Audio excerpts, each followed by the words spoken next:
এখন কিন্তু বাজারে প্রচুর ইলিশ মাছ পাওয়া যাচ্ছে আর দামও কিছুটা কম। তাই আজকে আপনাদের সঙ্গে কুইক, ইজি এবং খুবই মজার একটা ইলিশ মাছের রেসিপি শেয়ার করছি।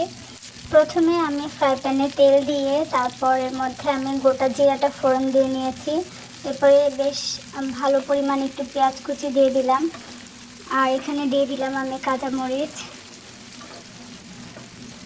এগুলো একটু নরম করে নেব, তারপর আমি এর মধ্যে মশলা অ্যাড করে দেব। ইলিশ মাছে কিন্তু খুব বেশি মশলার প্রয়োজন হয় না, তো আমি এখানে সামান্য করে গুঁড়া মশলা অ্যাড করে দিচ্ছি। প্রথমে ধনে গুঁড়া, তারপর দিয়ে দিলাম শুকনো মরিচের গুঁড়া, তারপর দিয়ে দিলাম সামান্য একটু জিরার গুঁড়া, হলুদ গুঁড়া, আর আমি খুব অল্প পরিমাণ একটু রসুন বাটা এখানে ব্যবহার করেছি।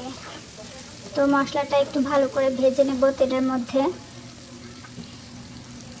আমি এই মশলাটা কষাবো না, আমি মশলাটা একটু ভাজা ভাজা করব। মশলাটা একটু ভাজা হয়ে আসলে এর মধ্যে আমি কেটে নেওয়া টমেটো, এটা আমি কুচি করে, খুব বেশি কুচি না, একটু জাস্ট মোটা করে কেটে নিয়েছি।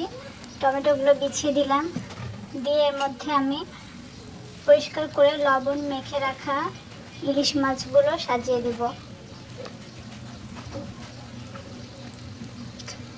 এখন টমেটো থেকে একটু পানি ছাড়বে, আর ইলিশ মাছটা কিন্তু এভাবে দেওয়ার কারণে একটু নিচের সাইডটা একটু মশলার সঙ্গে ভাজা ভাজা হবে। যদি পানিটা দিতাম তাহলে এই জিনিসটা হতো না। তো এরপর আমি অপর পাশটা উল্টে দেব, দিয়ে ঠিক একইভাবে একটু মশলার সঙ্গে অপর পাশটাও একটু ভেজে নেব।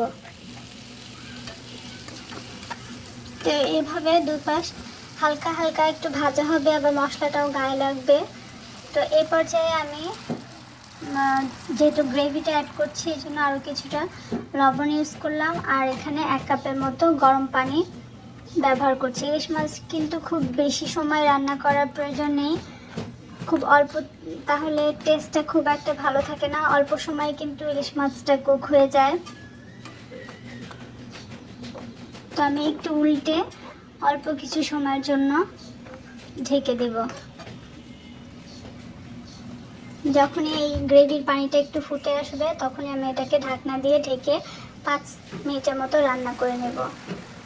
তো যখন গ্রেভিটা একটু কমে আসবে ঠিক এই পর্যায়ে আমি কিছু কাঁচামরিচ অ্যাড করে দিচ্ছি, আর এখানে আমি কিছু আবার কাঁচা পেঁয়াজ দিয়ে দিব। এই পেঁয়াজটা হালকা নরম হবে রান্না শেষে, আর এটা কিন্তু খেতে খুব ভালো লাগবে। আমরা যারা ইলিশ মাছটা এমনি কাঁচা মরিচ, পেঁয়াজ আর লবণ হলুদ দিয়ে জাল করে খেয়ে থাকি, সেই ফ্লেভারটা পাবো যদি আমি এই লাস্টের দিকে এই কাঁচা পেঁয়াজটা ব্যবহার করি। তো এই তো আমার রান্নাটা একদম শেষের দিকে, দেখতে পাচ্ছেন কালারটাও অনেক সুন্দর হয়েছে আর রান্নাটাও শেষ হয়ে এসেছে। এই পর্যায়ে আমি নামিয়ে নিয়েছি। সবাইকে রেসিপিটি দেখার জন্য অসংখ্য ধন্যবাদ। ভালো থাকবেন। আসসালামু আলাইকুম।